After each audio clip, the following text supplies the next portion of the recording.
सुप्रभात विद्यार्थियों। आज की तिथि है दिन शुक्रवार अगस्त 14 सन 2020 ईस्वी।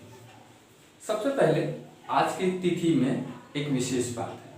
विशेष बात क्या है? विशेष बात यह है कि 14 अगस्त सन 1947 को हमारा पड़ोसी देश पाकिस्तान को स्वतंत्रता प्राप्त हुई थी एवं आने वाले कल अर्थात 15 अगस्त सन 1947 ईस्वी को हमारे भारत देश को स्वतंत्रता मिली थी। इसलिए मैं आप लोगों को आने वाले स्वतंत्रता दिवस जो कि कल 15 अगस्त सन 2020 की जो हमारे स्वतंत्रता दिवस की वर्षगांठ है उसकी हार्दिक शुभकामनाएं आप लोगों को देता हूं और साथ ही आप लोगों से विनीत निवेदन करता हूं कि स्वतंत्रता संग्राम में जितने भी हमारे देश के वीरों ने भाग लिया था, संघर्ष किया था, अपने स्वतंत्रता रूपी यज्ञ वेदी में प्राणाहुति दी थी, उनको याद करें, उन्हें श्रद्धांजलि प्रकट करें। तत्पश्चात जब हमें स्वतंत्रता प्राप्ति हुई उसके बाद भी लगातार सीमा पर हमारे देश के जवानों ने निरंतर संघर्ष किया और प्राणाहुति दी, बलिदान दिया। उन्हें भी याद करें और उनको कभी ना भूलें। चलिए अब विषय पर आते हैं। आज कक्षा 11 ICSE बोर्ड हिंदी पाठ्य पुस्तिका की काव्यखंड के पाठ साखी जो कि रचित है संत कबीरदास जी के द्वारा, उनके विषय में उनके इस अध्याय को जो कि बोर्ड के द्वारा निर्धारित की गई है हम लोग पढ़ने का और समझने का प्रयत्न करेंगे। चलिए प्रस्तुत जो पाठ है वह कुछ दोहों का एक जमावड़ा है, एक समूह है, जिसे हम लोग एक एक करके समझने का प्रयत्न करेंगे। पहला दोहा। पीछे लागा जाए था लोक वेद के साथ, आ गए थे सतगुरु मिलिया दीपक दिया हाथ। प्रस्तुत दोहे का सार यहाँ पर देखिए लिखा हुआ है गुरु महिमा। गुरु महिमा का क्या तात्पर्य है? हमारे देश में गुरु को भगवान से भी ऊंचा स्थान दिया जाता है। आप लोगों ने यह दोहा अपने पिछली कक्षा 10 के हिंदी पाठ्य पुस्तिका में ही पढ़ा होगा कि गुरु गोविंद दो खड़े काके लागू पाए, बलिहारी गुरु आपने गोविंदियो बताए। और समय समय पर अन्य विद्वानों ने, अन्य कवियों ने भी गुरु की महिमा का बखान किया है। प्रस्तुत दोहे में भी गुरु की महिमा का बखान किया गया है। वो कैसे कि संत कबीरदास जी कहते हैं कि पीछे लागा जाए था लोक वेद के साथ। जब संत कबीरदास जी ईश्वर की प्राप्ति के लिए घर से बाहर गए और ईश्वर को तलाशना प्रारंभ किया, भगवान को तलाशना प्रारंभ किया, भगवान की भक्ति को तलाशना प्रारंभ किया, तब भगवान की भक्ति का दावा करने वाले कुछ पंडित, कुछ विद्वान जो कि वेद शास्त्रों के अपने आप को ज्ञाता कहते रहे हैं, वे सब के सब कबीरदास जी के पीछे लग गए कि आइए मैं आपको वेद पढ़ाता हूँ, आइए मैं आपको शास्त्र पढ़ाता हूँ और इन मोटे मोटे पुस्तकों के अध्ययन के फलस्वरूप आपको भगता की प्राप्ति हो जाएगी, भगवान की प्राप्ति हो जाएगी, भक्ति की प्राप्ति हो जाएगी। परंतु संत कबीरदास जी कहते हैं कि आ गए थे सतगुरु मिलिया दीपक दिया हाथ। परंतु एक सतगुरु उन्हें निरंतर प्रयत्न, निरंतर श्रद्धा करते हुए मिलते हैं। वो वेद पढ़ने वाले, वे शास्त्र पढ़ने वाले पंडित जन नहीं, बल्कि एक ऐसा गुरु जो मोटे मोटे किताबों से नहीं बल्कि 2.5 अक्षर के प्रेम अर्थात श्रद्धा अर्थात भगवत प्राप्ति के लिए यत्न करना, इन्हीं को वे संपूर्ण शास्त्रों का सार मानने वाले एक ऐसे सतगुरु उन्हें मिलते हैं जो दीपक दिया हाथ।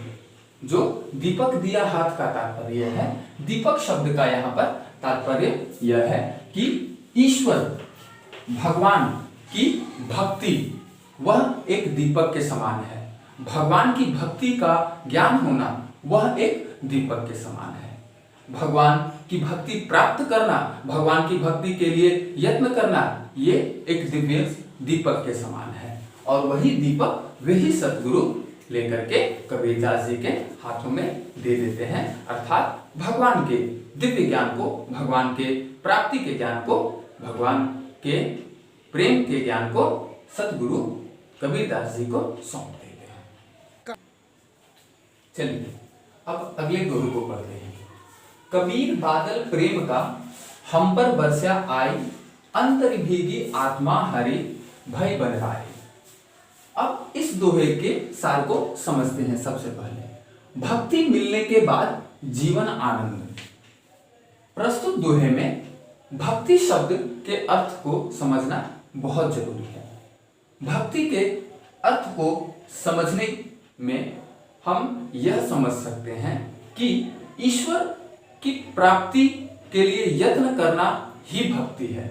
ईश्वर की प्राप्ति होने के पश्चात ईश्वर का सानिध्य होना भी भक्ति है। ईश्वर का प्रेम मिलना भी भक्ति है।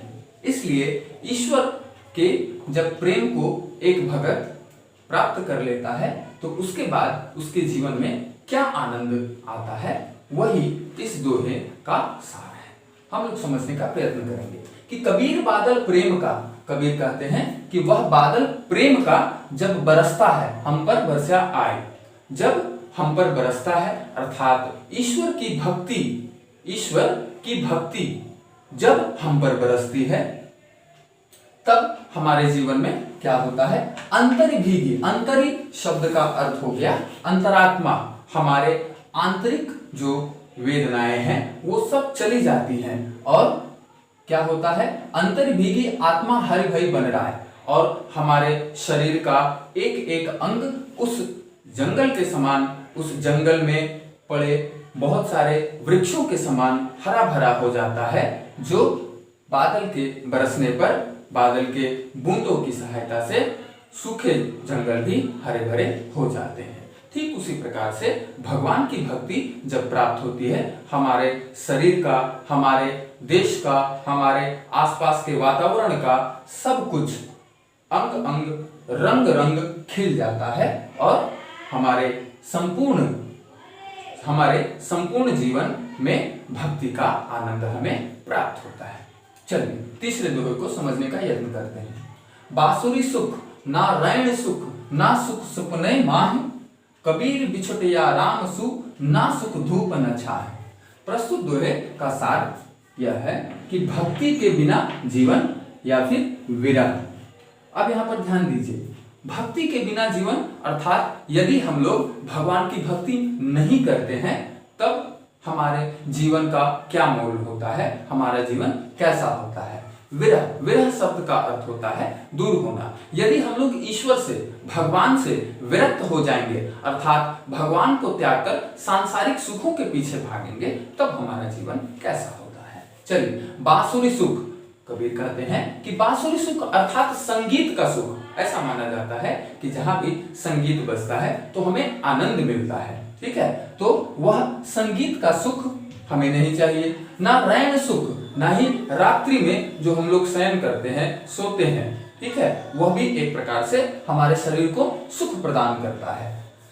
सुपने माह, यानी कि जो सोने के पश्चात हमें स्वप्न आते हैं और उस स्वप्न में जिन जीवन की कल्पना हम लोग जागते हुए करते हैं, उन सपनों में उन्हीं जीवन की कल्पनाओं को साकार करते हैं। हम लोग जब सपने देखते हैं तो कभी कोई भी व्यक्ति जो सपना देखता है तो उस जीवन की व्याख्या को वो अपने सामने पाता है जो जीवन वो जीना चाहता है। तो उन सपनों का भी सुख उन्हें नहीं चाहिए।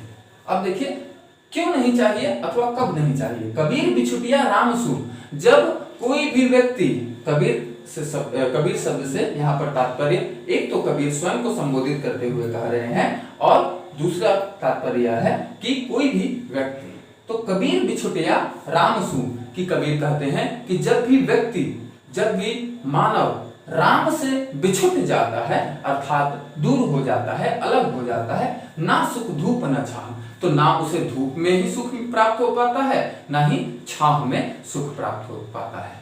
संसार के कोई भी रंग उसे भाते नहीं है, संसार की कोई भी वस्तु उसके लिए फिर मूल्यवान नहीं होती है। वो सोने चांदी भी उसके लिए कंकड़ पत्थर के समान हो जाते हैं।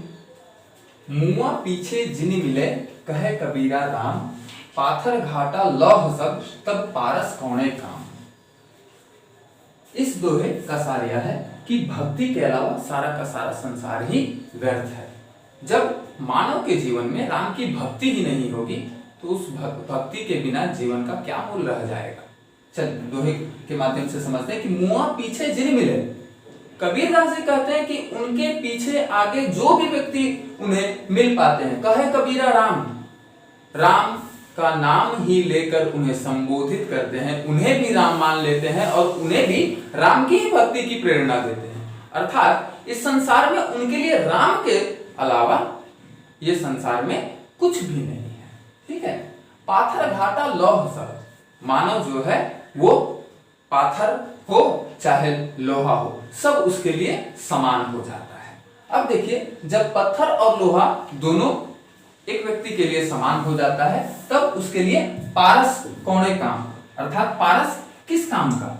क्योंकि हम लोग जानते हैं पारस जो एक ऐसा दिव्य पत्थर होता है जिसके स्पर्श से लोहा जो है वो सोने का बन जाता है।